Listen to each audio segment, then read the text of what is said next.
introduce to you Mark Petraske. Mark is a relative newcomer to me. I don't know Mark. I'm not sure how active he's been in some other politics other than what I've seen on his form here, which I will pass on to you. Tells me that Mark is a fiscal conservative who will reduce Trenton's bureaucracy and implement ethics reforms, which is something we sorely need, considering what's been in the news in the last month. Mark is a member of the Montgomery Township Zoning Board of Adjustment and the Transportation Advisory Committee. He's a defense attorney specializing in medical cases, a soccer coach, and a community volunteer. He's a former nuclear engineer. Did I say that right? You nuclear. did. Nuclear. And he has a BS in mechanical engineering from Western New England College and a Juris Doctor degree in Western New England College School of Law. Please put your hands together and welcome Mark to our committee. I want to let you know that I've got a stack of these political action committee forms that I've got to fill out that Bill O'Brien, who was the candidate who stepped up first, sent me. I haven't touched them yet because I'm not running for them. I'm running for you. That's why I'm here. I feel a little overdressed. Don't mistake me for a Republican. Don't try to shoot me. I'm coming from work. If I can fool them, maybe they'll think they're voting for me as a Republican, and I'll bring that 1% over with me. I don't know. But I'm really looking, as part of my campaign, to deal with the burdens of you as taxpayers, small businesses who can act to reduce your load, add to the base of the taxes in the local communities, knowing that we sit in a hub of large companies that need to survive, need to be part of the tax base, not because they're big companies, but because they employ me and my neighbors, me and the people around me, and keep all our taxes as low as they possibly can. Roberta brings a story about Ted Kennedy, and what was not read in my bio is I hail from Springfield, Massachusetts. I grew up there. I lived there until I was about 32 years old, and then moved down here. I've been here with my wife, who's a physician down in Princeton. I pounded signs for Ted Kennedy. I went statewide as a teenager.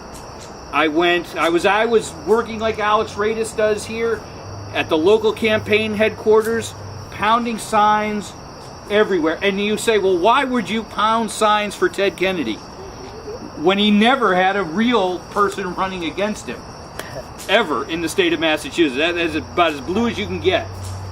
But we did it. And it was exciting, and you felt like you were part of the system. You got energetic. So when Peg came to me not too long ago and said, would you be willing to run? It wasn't even a hesitation. I, of course, want to run. I'd like to say I could go down to Trenton and change everything. We know that can't happen. We know that it's got to be each county, each district, each area putting their people forward to collectively remember it's about the voters and not these special interest people. It's got to be about you, because in this state, it can't keep going like it's going.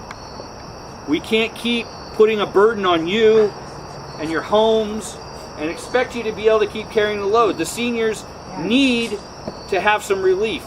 The young people, I see a couple of young kids running around here. If they can't afford to buy a house when they get older, what's the point? What are we doing? We've got to be doing something wrong. And it's time to start doing something right. I'm a small business owner. I am on the board of directors of a not-for-profit that does about $750,000 to $1 million in revenue a year. We are ethically driven for the youth. We are ethically driven to make sure that every dollar we get is spent exactly how it's supposed to be spent. In Montgomery, when they were doing the pay-to-play reforms, which were more stringent than the state wanted to impose, we gladly took that on and became a leader in pushing that forward so that our internal contractors didn't think they had to keep giving large sums of money to keep the work. You know what what allowed them to keep the work was doing good work and not billing us and putting the burden on us. So as we go through this campaign, I'm going to try and get out as much as I possibly can to your neighborhoods. or to functions like this, and I probably will see many of you over and over again, I want to make sure that the message is clear that ultimately, in order for us to meet the burdens of being in society, we have to shoulder them, but we don't have to bury you in the process. There's a limit here. We're at it, and we need leaders, people willing to take a stand, who are intelligent. And I will toot my own horn on this. I am a nuclear engineer. I was a mechanical engineer by education. Worked for the Department of the Navy for a period of time. I am not a veteran. I don't want you to go away thinking that. I just worked for them, and a fine bunch of people they are. But we're willing to take that experience, that education level, and try and make this a state where we can buy houses and afford to live, where you don't think about moving out as soon as you get past your kid's school age. If you have questions, I am going to be here milling about. I will answer anything you have. If I can't, I'm going to point you at Peg and say she'll answer it for you. Thank you very much for your time.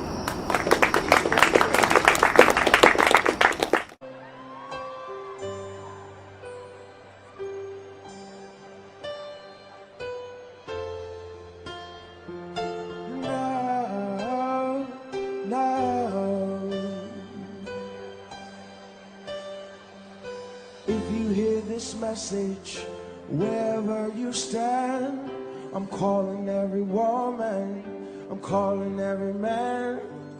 We're the generation, we can't afford to wait. The future started yesterday, and we're already late. We've been looking for a song to sing. We search for a melody, we search for someone to lead. We've been looking for the world to change.